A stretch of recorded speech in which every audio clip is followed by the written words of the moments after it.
Die Gut-Partie von Hans Glückstein.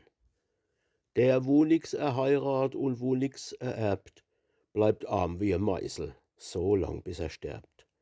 Seit uralte Zeiten schon kennt man den Spruch, denn kritzelt mornen schon 's Leben ins Buch. Und wer sich nicht wehrt und verteidigt recht mutig, der lutscht halt am End noch de Daumen sich blutig.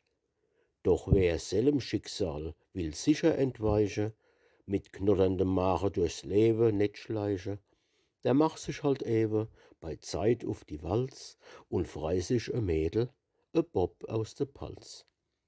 Die sorgt, dass d nit elend im Schicksal versaufst, do leidst du kein Hunger, so lang wie du schnaufst.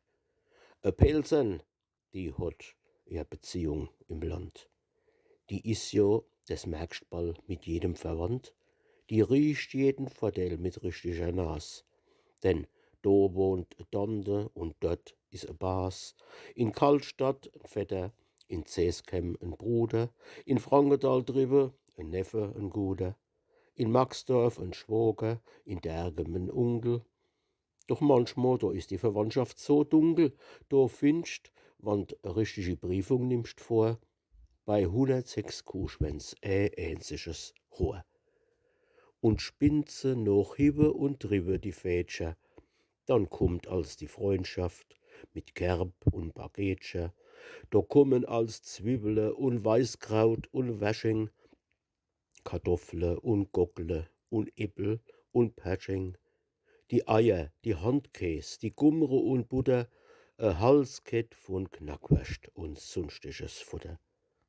Da schmunzelt und lacht vor Verkniesche die Bob. Er männelt, es stellt sich vor Fred auf de Kopp und kloppt an die Bettlad a Lied mit de Knie. E Pelzern, das is doch a gute Partie.